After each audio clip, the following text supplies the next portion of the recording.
Going to Disney World recently, there were a couple things that jumped out, and there's a lot of lessons that we can take from the way that they put their parks together as well as the way that they operate them.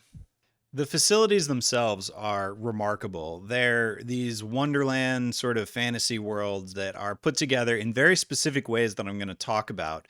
But it's as much to do with the staff, the way that they interact with the guests, the way that they're trained very clearly, to be very specific about the way that they just deal with you and what they do and they don't do.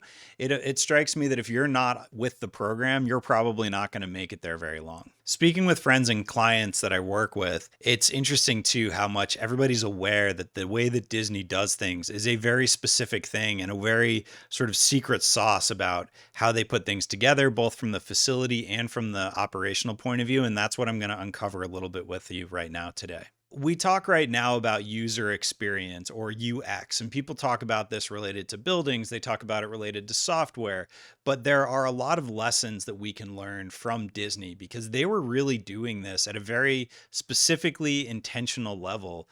Back when they were making this original facility and looking at these original models, you can really see that. But it actually does turn out that there's this idea of having Mickey's 10 commandments, and I'm going to go through some of those right now.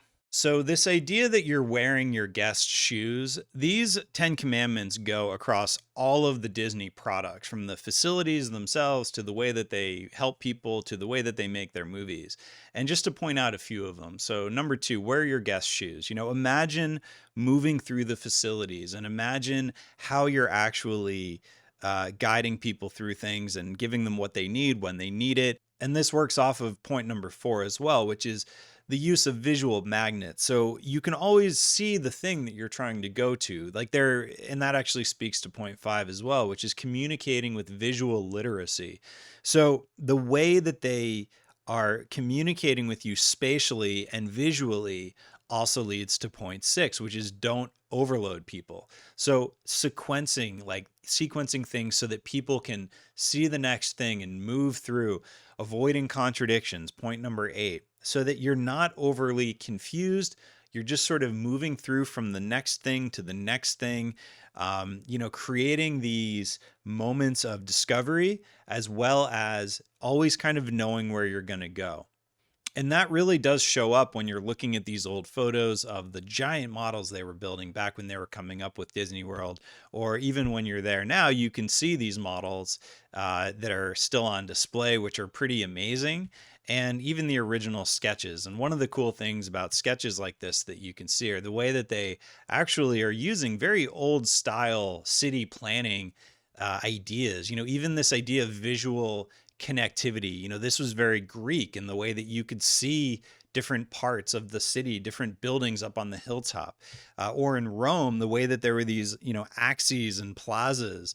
This is the same way that Disney World has been laid out. This is actually all very sort of like classic stuff, classic techniques that they're using, not only from a city planning point of view, but also as a storytelling way of bringing you through the facility from point to point, seeing where you're going, being able to guide yourself around the park itself. And one of the things that I was noticing actually while we were there related to the park is that the facility itself is incredibly accessible. There's a lot of it's in Florida, so it's not a bunch of hills, but it does go up and down a decent amount. And the way that ramps are used in a way that is very integrated is noticeable because you've got a lot of people not only with accessibility needs, but also just strollers, lots of strollers everywhere. And so the buses themselves, living in cities, often this becomes a real sort of time consuming thing when a bus needs to uh, put a ramp out for a wheelchair or whatever the case is. In Disney, it's very common and they're very good at it. And so again, going back to the operations, they are supporting the people at the park very well. And I said there's a lot of strollers. There are a lot of strollers. They're everywhere. There's space for them to be parked. There's people who literally are there organizing them and sort of putting them in different areas. And that really does speak to the idea of the way they staff the park. They don't call them, they're not staff, they're part of the cast. And so they're really part of the experience. And there are aspects that are more congested than others. And the only place where people were really there telling you where to go was in this scenario where there were huge lines. And at that point, having someone guiding you, hey, there's less people down there, literally on a headset telling you this, guiding you, telling you where to go with the stroller versus not, was very much appreciated. But for the most part, it really is an experience that you get to guide yourself. You're really moving yourself through these facilities. And that is really the vibe that it comes across to me when we were at this place, is that it's really very intentional the way that they're allowing you to explore, allowing you to really experience it in the way that you want to. And then when you need it, when there's a pinch point, when there's a pain point, that's when there's someone there. There's always someone sort of off to the side who can help you if you need help, but very rarely telling you what to do. And it's no accident, the way that they actually put all this together.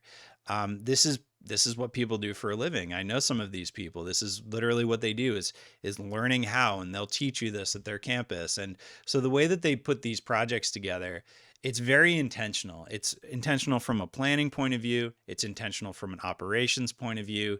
It's intentional on so many different levels. So the Magic Kingdom gets 60,000 people a day just to that one park. It's not just the facility that helps it work well. It's at least half, if not more, the operations itself. And so it's a good example of what I always say to people, which is if it doesn't have good operations to support an amazing space to be in, you're really not, connecting the dots, and people probably aren't going to want to come back. And people love Disney. We know this, but it really is a very interesting cross section of the world. It's people, of all shapes, sizes, just every possible variety of person is there, and the facility is there to support it. And that's one of the things that's so interesting about the way that Disney World is put together, is the way that it allows for you to have your own experience. There's people there to help you if you need the help, but at the same time, they're not really bossing you around. And I found it just so remarkable to be there. So hopefully that's interesting, and I look forward to seeing you in the next video.